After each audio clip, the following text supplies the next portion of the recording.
Bonjour et bienvenue à l'émission Grandir. Aujourd'hui, nous allons voir comment réagir si votre adolescent est accro aux jeux vidéo.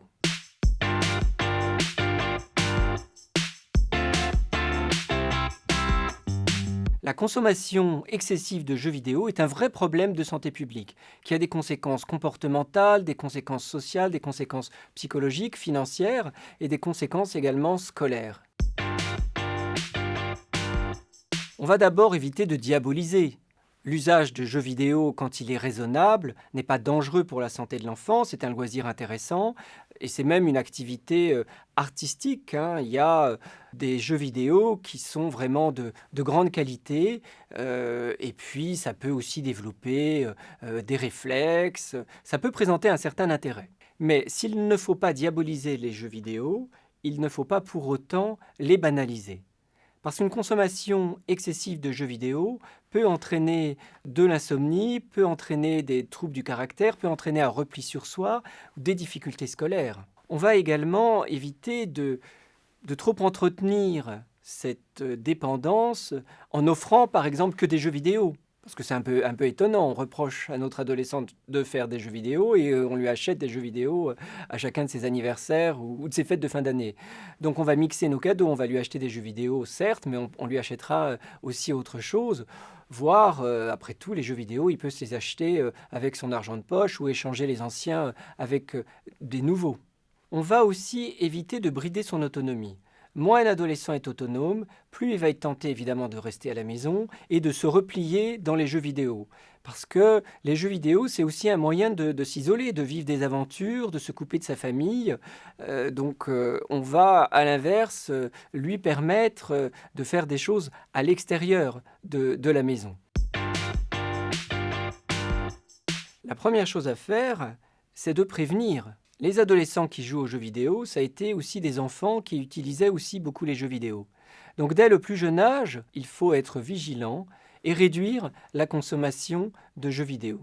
La deuxième conduite à tenir, c'est de comprendre ce qui peut pousser votre adolescent à passer tant de temps devant ces jeux vidéo. C'est parfois des problèmes psychologiques, difficulté d'aller voir les autres, humeur dépressive, problèmes relationnels dans la famille, désintérêt, manque de confiance en soi. Bref, il y a un certain nombre de problèmes psychologiques, de problèmes affectifs qu'il faut déceler pour comprendre ce besoin de se réfugier dans ces jeux vidéo. La troisième conduite à tenir, c'est de réduire le temps d'usage. À partir d'une quinzaine d'heures par semaine, on peut considérer qu'il y a un usage abusif. D'autant que souvent les adolescents, quand ils vont chez des camarades, consomment des jeux vidéo, parfois même ils font des jeux vidéo quand vous dormez. Donc en général, l'usage que vous constatez est bien inférieur à l'usage réel. Moi j'ai pu recevoir des adolescents qui consommaient 40 heures de jeux vidéo par semaine. Donc là-dessus, il faut être très clair et on limite. C'est-à-dire OK pour les jeux vidéo, mais pas plus de tant d'heures par jour ou pas plus de tant d'heures par semaine. Et il faut être extrêmement ferme là-dessus, il faut tenir bon. C'est très important pour votre adolescent. On va aussi favoriser les activités extérieures. Ça, c'est très important. Plus l'adolescent fera de choses en dehors de chez lui, moins il aura besoin de faire des jeux vidéo. D'abord parce qu'il ne sera pas devant son écran, mais aussi parce qu'il va se satisfaire et il va prendre confiance en lui. Plus l'adolescent va découvrir qu'il est compétent dans des activités sportives, plus l'adolescent va découvrir que les autres aiment bien faire des choses avec lui, plus l'adolescent va rencontrer des filles ou des garçons, hein, plus il va vivre éventuellement des expériences amoureuses. Bref, plus l'adolescent va vivre des aventures, et bien moins il aura besoin de vivre des aventures virtuelles dans le cadre des jeux vidéo. Donc on favorise ses sorties, on favorise sa confiance en soi, on lutte contre sa timidité. Bref, on fait tout pour le pousser à l'extérieur de la famille.